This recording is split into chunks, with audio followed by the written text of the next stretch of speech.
स्वागत है आप सभी का शिव ओम क्लासेस के ऑनलाइन प्लेटफॉर्म में।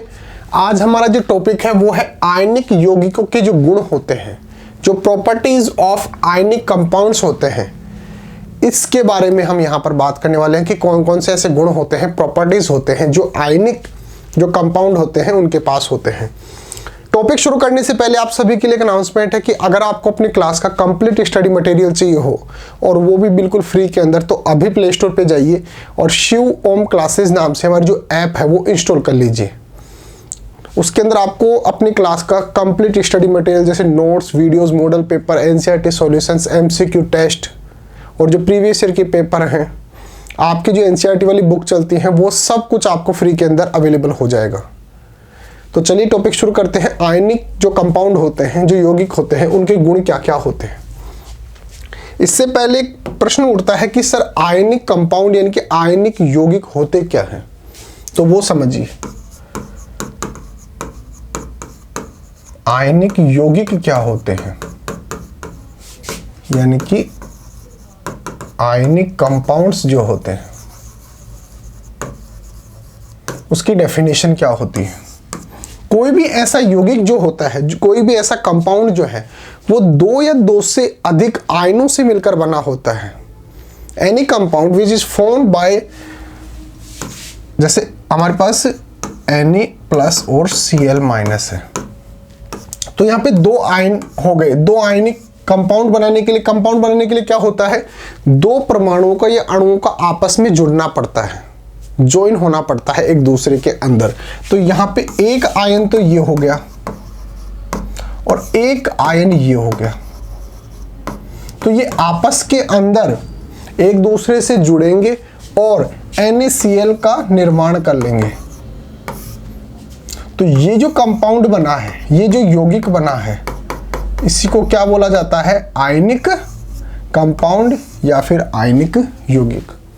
तो वह यौगिक जो दो या दो से अधिक परमाणुओं से या अणुओं से मिलकर बना होता है, उसी को क्या बोला जाता है, आयनिक यौगिक बोला जाता है। अब इसके गुण क्या क्या होते हैं उसकी हम बात कर लेते हैं।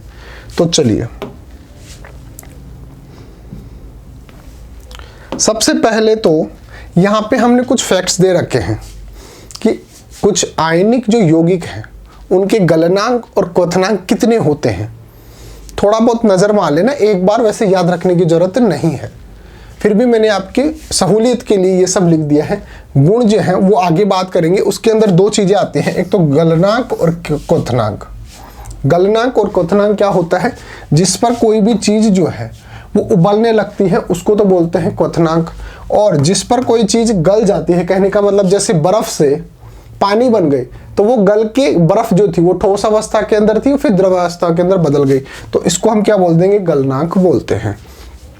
NaCl का गलनांक कितना होता है, 1074।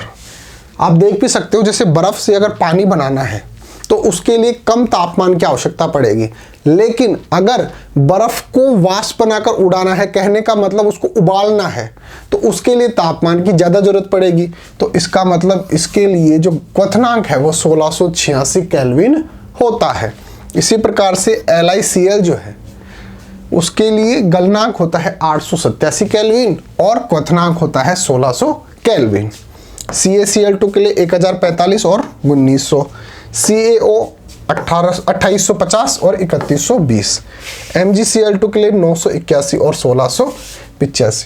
यहाँ पर आप फर्क देख सकते हो कि गलनांक जो है वो क्वथनांक से क्या है, कम है। कम क्यों है, क्योंकि गलनांक का मतलब मैंने आपको बता दिया। जैसे अगर बर्फ है, ठोस अवस्था के अंदर है, हम उसको गला रहे हैं और द्रव अवस्था के अंदर उसको भेज रहे हैं, तो उसके लिए हमारे को कम तापमान की आवश्यकता पड़ती है। लेकिन क्वथनांक क्या होता है, जैसे पानी को उबालना है, जिससे उसका तापमान वातावरण का जो तापमान है उसके बराबर हो जाए, उसके बाद वो उबलने लगता है। तो ये क्वथनांक का मान तो ऑब्वियस सी बात है, जब किसी भी पानी को उबालना है तो उसके लिए ज़्यादा तापमान की आवश्यकता पड़ती है, तो गलनांक से इसका मान क्या है, ज़्यादा है। तो ये तो हमने कुछ वैसे ही बात कर ली थी गलनांक और क्वथनांक की, लेकिन उसकी प्रॉपर्टीज़ क्या क्या होती हैं, जो हम टॉपिक चला रखे हैं कि आयनिक यौगिक जो होते हैं, आयनिक कंपाउंड्स जो होते हैं, उनकी प्रॉपर्टीज़ क्या होती हैं वो देखते हैं। सबसे पहले पहली प्रॉपर्टी है भौतिक प्रकृति, यानी कि फिजिकल नेचर कैसा होता है, जो आयनिक कंपाउंड होते हैं उनका फिजिकल नेचर कैसा होता है, उनकी जो भौतिक प्रकृति होती है वो कैसी होती है। धन तथा ऋण आयनों के मध्य मजबूत आकर्षण बल के कारण आयनिक यौगिक ठोस तथा थोड़े कठोर होते हैं। मैंने यहाँ पे आपसे शुरू में बात की थी कि इसके अंदर आयन होते हैं, एक तो होता है जैसे धनायन है Na+ और Cl- है, तो ये तो क्या हो गया धन आयन, क्यों, क्योंकि इस पर धनात्मक आवेश है। और ये क्या हो गया ऋण आयन, क्यों, क्योंकि इस पर ऋण आवेश है। तो जब धन आयन और ऋण आयन आपस के अंदर मिलते हैं तो चूंकि ये अपोजिट आवेशित हैं, विपरीत आवेशित हैं, जो एक दूसरे को बहुत ही ज्यादा आकर्षित करते हैं। जब एक दूसरे को बहुत ज्यादा आकर्षित करेंगे तो इनके कण जो हैं वो बिल्कुल पास पास होंगे।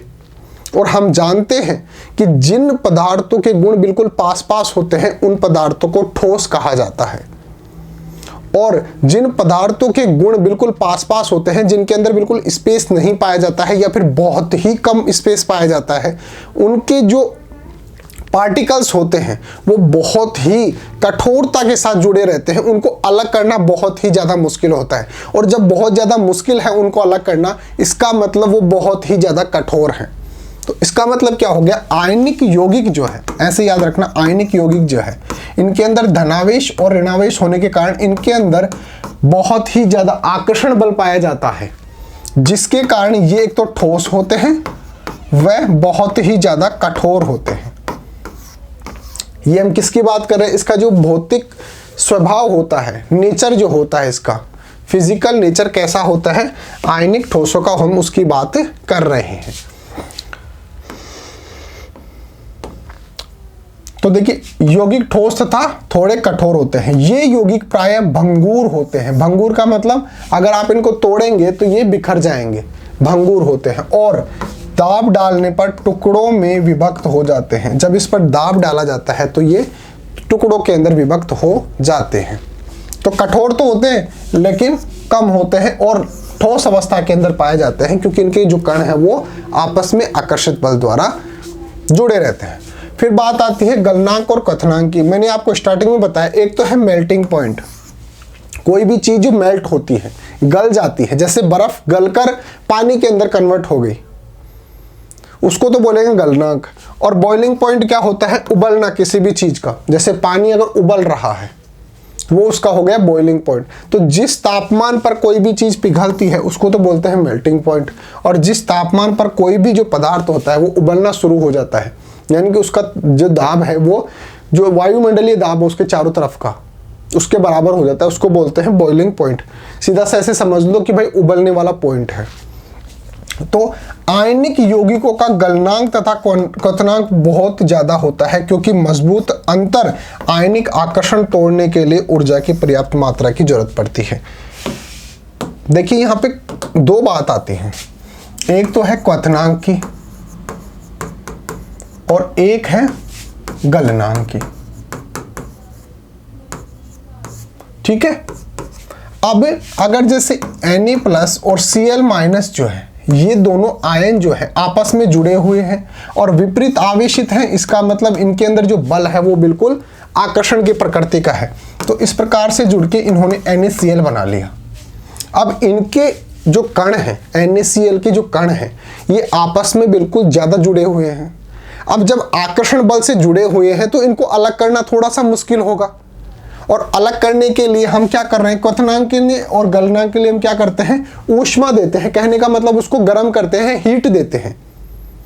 तो जब हीट देंगे तो एक तो सामान्य से जैसे थोड़ी बहुत हीट दी हमने और वो अलग हो गए, लेकिन यहाँ पे बल जो है वो ज्यादा है, तो हमारे को इसको तोड़ने के लिए ज्यादा हीट देनी पड़ेगी, और ज्यादा हीट देनी पड़ेगी इसका मतलब गलनांक और क्वथनांक जो बिंदु है वो ज्यादा हो जाएगा। वह तापमान जिस पर कोई भी पदार्थ उबलने लगता है क्वथनांक कहलाता है, वह तापमान जिस पर कोई भी पदार्थ गलने लगता है, तो वह तापमान जो NaCl को गलाने के लिए चाहिए अब वो ज्यादा हो गया, क्योंकि इसके जो कण है वो आपस के अंदर जुड़े हुए हैं।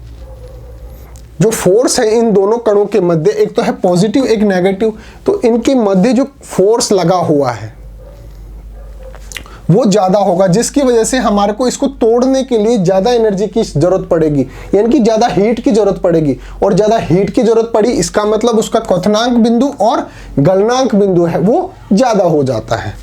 तो हमारे को ये दे रखा है कि आयनिक यौगिकों का गलनांक व क्वथनांक बहुत ज़्यादा होता है, क्योंकि मजबूत अंतर आयनिक आकर्षण को तोड़ने के लिए ऊर्जा की पर्याप्त मात्रा की जरूरत होती है। इन कणों के मध्य जो आकर्षण का बल है वो ज़्यादा है, ये एक दूसरे को बिल्कुल जोड़े हुए हैं, क्योंकि अपोजिट चार्ज है। अगर इसको तोड़ना है तो हमारे को ज़्यादा हीट की जरूरत पड़ेगी, और जब ज़्यादा हीट की जरूरत पड़ती है तो इसका मतलब उसका गलनांक और क्वथनांक जो है वो क्या है, ज़्यादा है। तो ये हो गई इसकी दूसरी प्रॉपर्टी।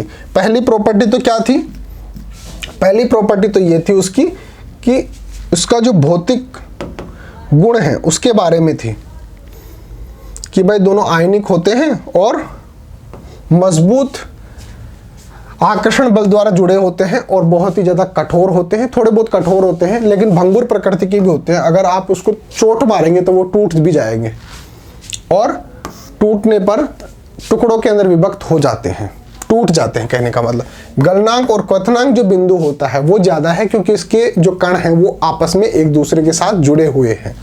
फिर नेक्स्ट है घुलनशीलता, यानी कि कोई भी जैसे सॉल्यूशन है, कोई भी विलयन है, उसके अंदर आप इन पदार्थों को घोलेंगे तो उसके अंदर क्या प्रभाव पड़ेगा। वैद्युत संयोजक यौगिक प्राय जल में विलय तथा केरोसिन, पेट्रोल आदि जैसे विलायकों में अविलय होते हैं।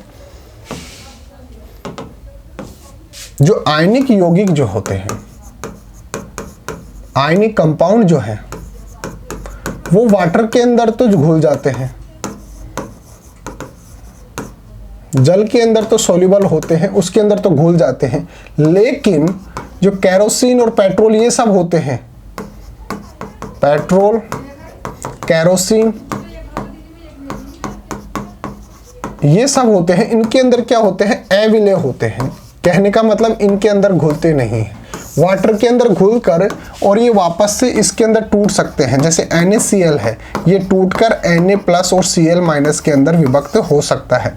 तो आपको सिर्फ इतना सा याद रखना है कि वाटर के अंदर आयनिक जो कंपाउंड होते हैं, आयनिक जो यौगिक होते हैं वो घुल जाते हैं, लेकिन पेट्रोल और केरोसिन जैसे पदार्थ जो होते हैं, केरोसिन, पेट्रोल जैसे पदार्थ होते हैं, उनके अंदर ये घुलते नहीं हैं, अविलय रहते हैं। तो यहाँ तक की बात समझ में आती है। हमने यहाँ पर 3 प्रॉपर्टीज की बात कर ली जो आयनिक यौगिक होते हैं उनकी। अब नेक्स्ट बात करते हैं विद्युत चालकता। विद्युत चालकता का मतलब इनके अंदर जो इलेक्ट्रॉन्स होते हैं या फिर जो इनके कारण जो बिजली होती है वो इस प्रकार से एक दूसरे जगह से गति कर सकती है या नहीं। जैसे वायर होते हैं, वायर के अंदर हम एक तरफ से लगाते हैं बिजली में लगाते हैं और दूसरी तरफ से हम प्राप्त कर सकते हैं बिजली को। यानी कि वो जो वायर है उसके अंदर जो मेटल है, उसके अंदर जो धातु है, उसके अंदर से बिजली जो है वो जा रही है। इसी प्रकार से अगर आयनिक यौगिक है तो अगर जैसे ये आयनिक यौगिक है पूरा मेरा हाथ, अगर इस तरफ से मैंने बिजली का तार लगा दिया तो इस तरफ से अगर मैं उसको टच करूंगा तो ये बिजली इसके अंदर से जा पाएगी या नहीं, इसकी हमें बात करनी है। तो देखिए, किसी विलयन से विद्युत के चालन के लिए आवश्यक कणों की गतिशीलता जरूर होती है। कोई भी विलयन है, विलयन का मतलब जैसे कोई भी पानी है, पानी के अंदर हमने NaCl को डाल दिया, NaCl को डाल दिया तो उसके लिए जो विद्युत के चालन के लिए उसके जो आवेशित कण है, आवेशित कण कौन है NaCl के अंदर, Na+ और Cl-, हमने इसको पानी के अंदर डाल रखा है। तो इसके जो आवेशित कण Na+ आवेशित है और Cl- ऋणात्मक आवेशित है। तो इनकी गतिशीलता, कहने का मतलब अगर Na+ जो है वो एक स्थान से दूसरे स्थान पर चला जाता है।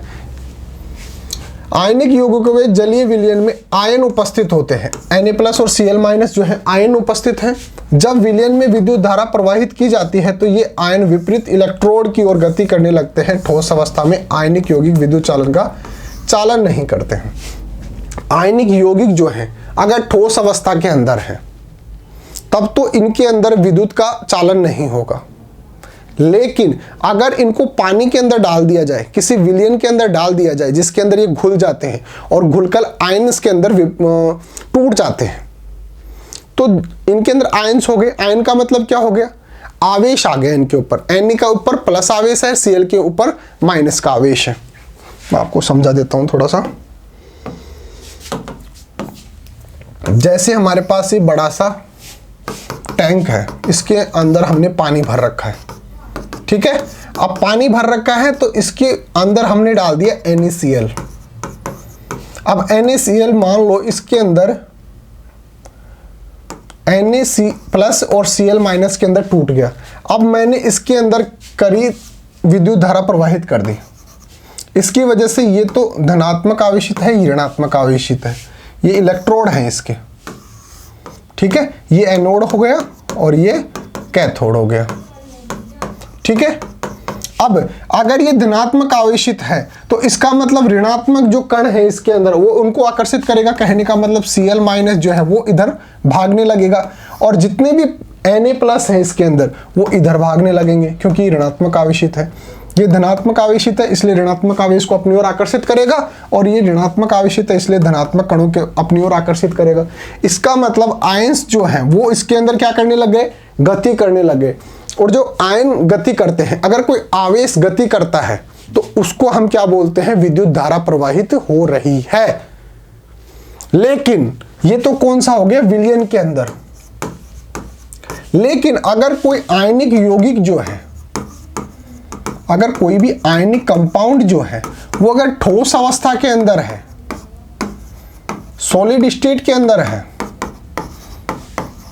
सॉलिड स्टेट के अंदर है, तो उसके अंदर इलेक्ट्रिसिटी फ्लो नहीं कर सकती, विद्युत धारा प्रवाहित नहीं कर सकती। क्यों नहीं कर सकती? क्योंकि ठोस अवस्था के अंदर NaCl जो है वो आपस में जुड़े हुए होते हैं, इनके मध्य बल पाया जाता है, इसके अंदर आयंस नहीं होते हैं। लेकिन जब पानी के अंदर डाला जाता है तो ये Na+ और Cl- के अंदर कन्वर्ट हो जाते हैं, टूट जाते हैं। तो यहां पर तो आवेश हो गया, लेकिन ठोस के अंदर सिर्फ NaCl होता है, उसके अंदर आवेश नहीं होता है, जिसकी वजह से सॉलिड स्टेट के अंदर जो है आयनिक यौगिकों के अंदर धारा प्रवाहित नहीं हो सकती, इलेक्ट्रिसिटी फ्लो नहीं कर सकती। क्योंकि ठोस अवस्था में दृढ़ संरचना का मतलब वो आपस में बिल्कुल जुड़े हुए हैं NaCl की वजह से आयनों की गति असंभव हो जाती है। तो अगर आप ये चाहो कि भाई NaCl गति करे तो वो संभव नहीं है, क्योंकि वो एक दूसरे से आकर्षण बल से, एट्रैक्शन जो फोर्स है उससे जुड़े हुए हैं, तो वो गति नहीं कर सकते। किंतु आयनिक यौगिक गलित अवस्था में विद्युत का चालन करते हैं। लेकिन अगर आप इसको गला देंगे, कहने का मतलब जैसे NaCl है, गलाने का मतलब अगर जैसे उसको पानी में डाल दिया तो वो जो है वो आयनों के अंदर विभक्त हो जाएगा, Na+ और Cl- के अंदर। कहने का मतलब वो एक तरह से आवेश की तरह कार्य करेगा। आयनिक जो होते हैं वो एक तरह से आवेशित ही तो है, Na के ऊपर प्लस आवेश है और Cl के ऊपर माइनस आवेश है। तो अगर उसको गला देंगे, ठोस अवस्था से उसको गलित अवस्था के अंदर ले आएंगे, तो फिर वो विद्युत धारा का प्रवाह कर सकता है, इलेक्ट्रिसिटी को कंडक्ट कर सकता है। क्योंकि गलित अवस्था में विपरीत आवेश वाले आयनों के बीच स्थिर विद्युत आकर्षण बल ऊष्मा की वजह से कमजोर पड़ जाता है। कहने का मतलब उनके पास जो बल था वो कमजोर पड़ गया। पहले तो ठोस अवस्था के अंदर तो बिल्कुल जटिलता के साथ वो जुड़े हुए थे एक दूसरे से, लेकिन जब गलित अवस्था के अंदर ले आएंगे तो उनके मध्य जो बल था वो कमजोर हो जाता है। अतः आयन स्वतंत्र रूप से गमन करने और विद्युत धारा का चालन करने के लिए स्वतंत्र हो जाते हैं। तो आपको सिर्फ इतना सा याद रखना है कि ठोस अवस्था के अंदर तो ये विद्युत धारा का प्रवाह नहीं कर सकते, लेकिन गलित अवस्था के अंदर या फिर किसी विलयन के अंदर जब डाल देंगे तो उस अवस्था के अंदर ये विद्युत धारा का प्रवाह कर सकते हैं, इलेक्ट्रिसिटी कंडक्ट करवा सकते हैं, क्योंकि उस स्थिति के अंदर जो इनके अंदर जो आयंस होते हैं वो स्वतंत्र हो जाते हैं गति करने के लिए। तो इस टॉपिक में इतना ही था, सिर्फ हमारे को ये पढ़ना था कि आयनिक जो यौगिक होते हैं उनकी फिजिकल प्रॉपर्टीज क्या क्या होती हैं, या फिर उनकी प्रॉपर्टीज क्या होती हैं। फिजिकल प्रॉपर्टीज भी हमने पढ़ ली, फिर इलेक्ट्रिसिटी कंडक्ट करता है, गलनांक, क्वथनांक, ये सब हमने प्रॉपर्टीज इसके पढ़ ली। फिर भी अगर आपको कोई दिक्कत आती है हमारे व्हाट्सएप नंबर लिख लो,